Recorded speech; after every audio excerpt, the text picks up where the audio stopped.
Total valid votes 6,942,930.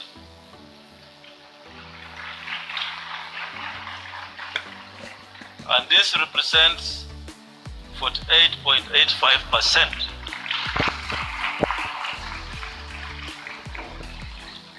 of the votes garnered, and achieved a number of counties the candidate attained with at least 25% of the total valid votes cast is 34 counties.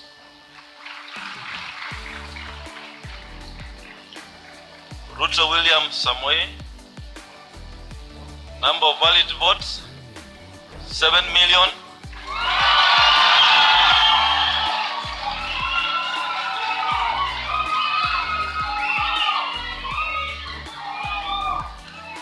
Thank you. 7,176,141.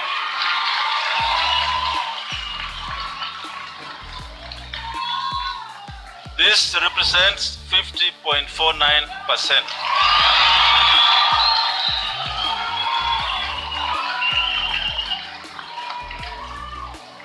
And he achieved the minimum number of 39 counties at 25%.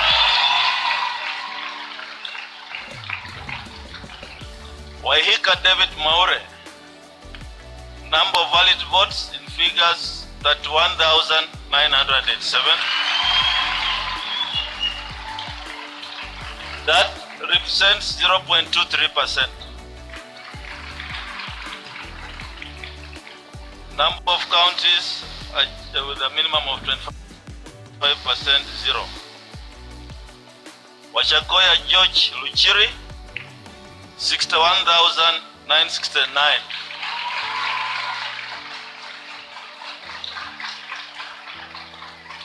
Those are valid votes. Percentage of votes cast 0.44%, and number of counties with a minimum of 25% attained 0.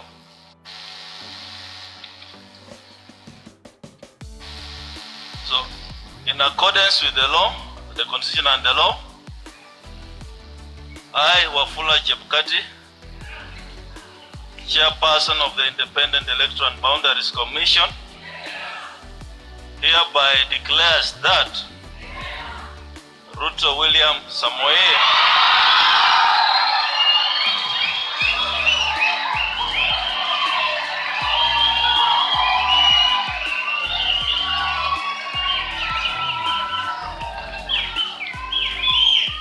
of ID number 6847208 has been duly elected as the President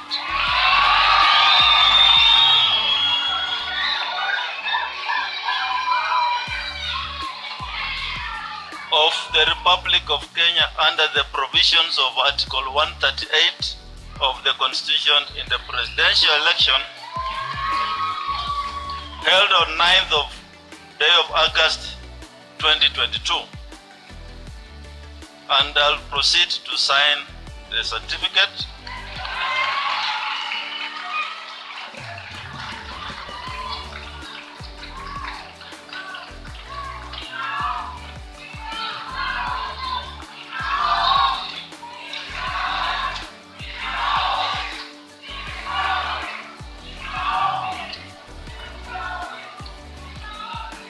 I invite the President-elect to come forward and receive his certificate.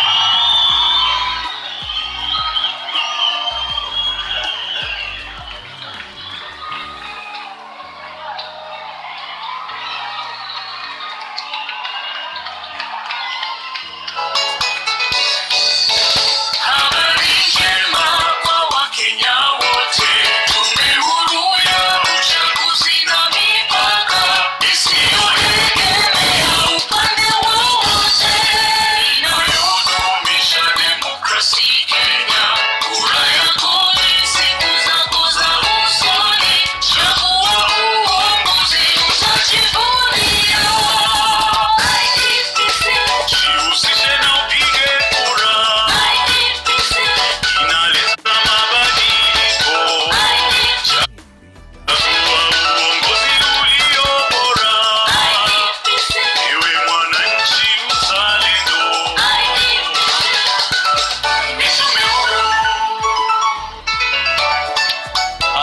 because the president-elect had a running mate, Rigathi Gachagua is the deputy president-elect. Thank you. I invite the president-elect to make his remarks. And thank you, Kenyans, for having a peaceful election. Thank you.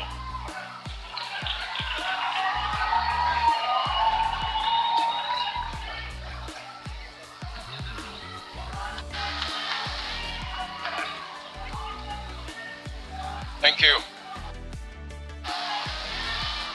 Thank you very much. Asanteni sana.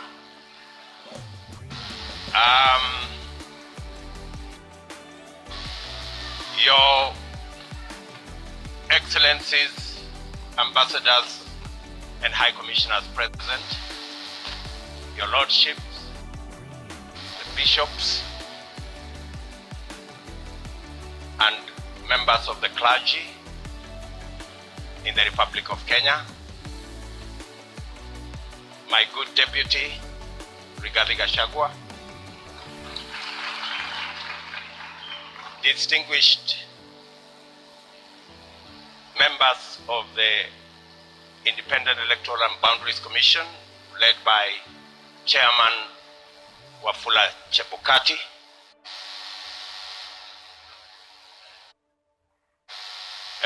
fellow countrymen and women, good evening.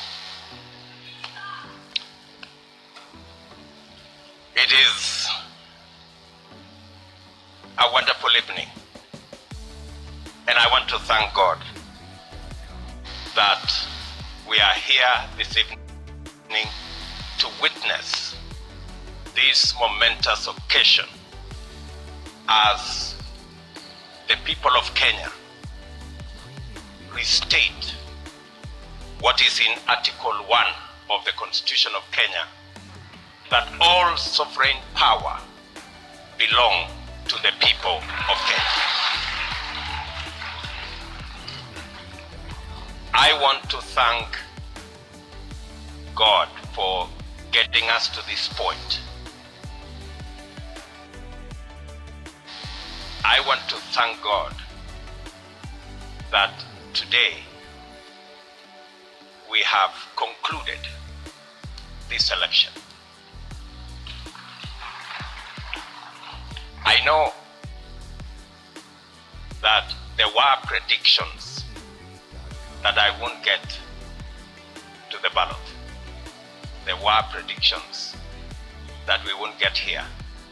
But because there is a God in heaven, we are here. And I want to, in a very special way, say and confess that without God, we wouldn't have been here.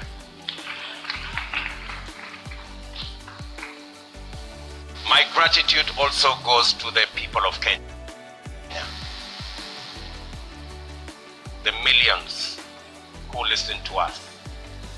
The millions who participated in our campaigns peacefully. The millions who turned up to vote for us on 9th of August. And the millions who have waited patiently until this announcement has been made. Specifically, I want to thank my fellow countrymen and women because we have raised the bar in this election. Jointly, we have raised the bar. This election was much about the issues than the ethnic configurations that have always informed our elections. Gratitude goes to the millions of Kenyans who refused to be boxed into tribal cocoons. I am a very proud Kenyan this evening that the people of Kenya have raised the bar on us who are seeking leadership in our country. Not to sell our ethnicities, but to sell our programs, our manifestos, our agenda, and our plan. Let me also say right at the start that in here and in this election, there are no losers. The people of Kenya have won because we have raised the political bar. I want to say that the people of Kenya, led by the 14 million who stand up to vote, are the biggest winners. The hero of this election is the IEBC, led by Chebukati. I say this with conviction that the IEBC amazed all of us. With the results in the public portal, all the servers were open. And everybody, all you needed is a simple calculator, and you would have the results. I want to congratulate the IEBC for raising the bar. And I want to say, without fear of any contradiction, that one Wafula Chebukati is our hero.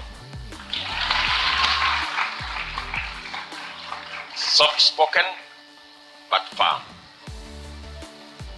And I want to tell you, Mr. Chairman, we are very proud that without informing any one of us, you put all the results from all the polling stations on a public portal where any Kenyan could access. That became the game changer in this election.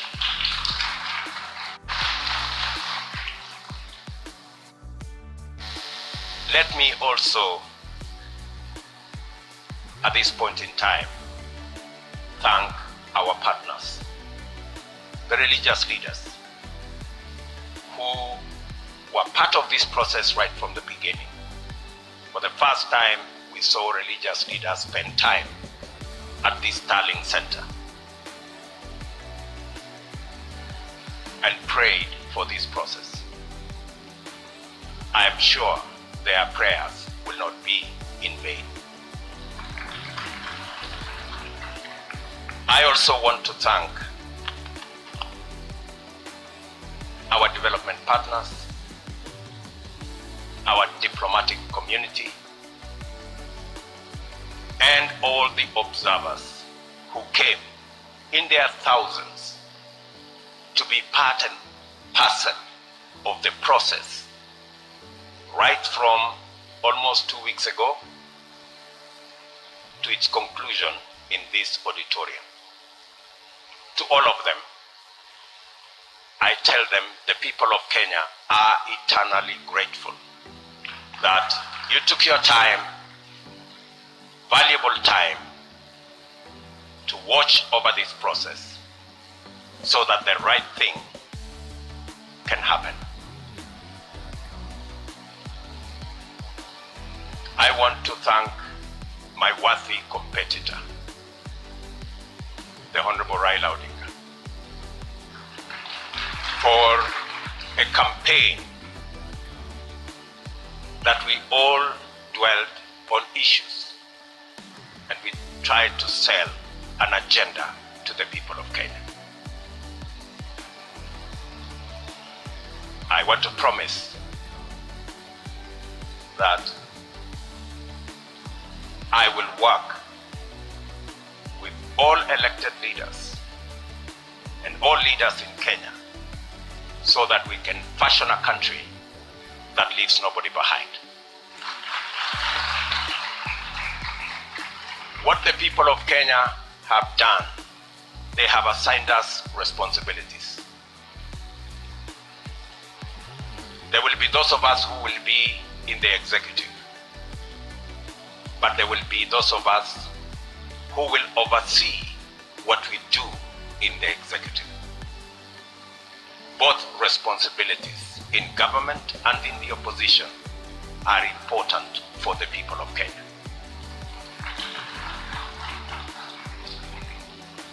I want to promise the people of Kenya that I will run a transparent, open, democratic government. And I will work with the opposition to the extent that they provide oversight over my administration.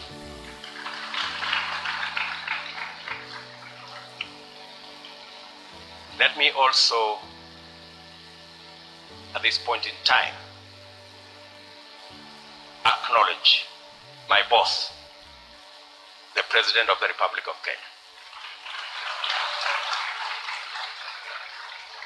His Excellency Uhuru Kenyatta, who has worked with me over the last 10 years in various forms. And I want to commit to the people of Kenya that I will build on the foundation that President Kenyatta and I put together and take this country to the next level. I want to promise all the people of Kenya, whichever way they voted, that this will be their government. I know many are wondering, especially those who have done many things against us. I want to tell them that they have nothing to fear. There is no room. There is nothing. There is no room for vengeance. There is no room for looking back. We are looking into the future. I am acutely aware that our country is at a stage where we need all hands on deck to move it forward. We do not have the luxury to look back. We do not have the luxury to point fingers. We do not have the luxury to apportion blame. We must close ranks and work together for a functioning, democratic, prosperous Kenya. I want to thank the members of my team, starting with my wife and family,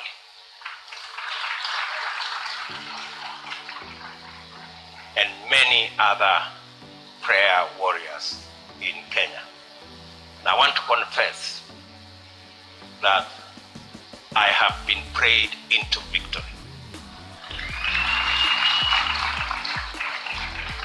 It is not our effort. And my team knows. We were working against the odds, many odds at that. But I must confess that it is God who brought us this victory. I do not want to mention the many people, many friends who have been part and parcel of this journey. Many people have paid huge sacrifices for us to get here. I want to promise them that their sacrifice will not be in vain.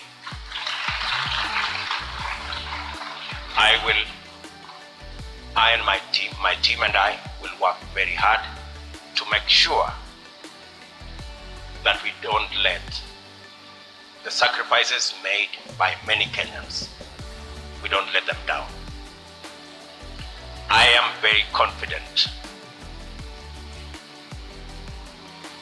that this country will come together and we can move forward as one united, democratic, and prosperous country.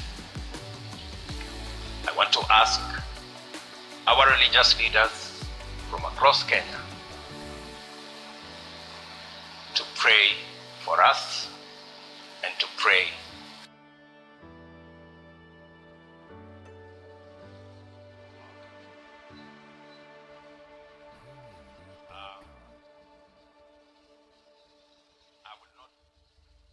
say more than that because I will be making other statements in the course of time.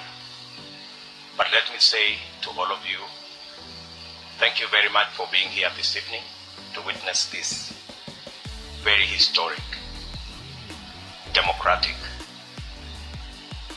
occasion that moves our country to the next level. And let me thank my very able deputy, for the sacrifice and the commitment he has demonstrated and the hard work he has put in, together with all our teams, Musalia Mudavadi, Moses Otangula, JB Muturi, Mr. Mutua, Amazon King, and all. Let me not go down that route because I will disappoint some people because that list is very long. Especially the men and women, members of parliament who were elected with us in Jubilee. And they have paid a heavy price for us to get here. Ladies and gentlemen, waheshimiwa, let me say, I owe you. You are great people. The sacrifices you made, withstanding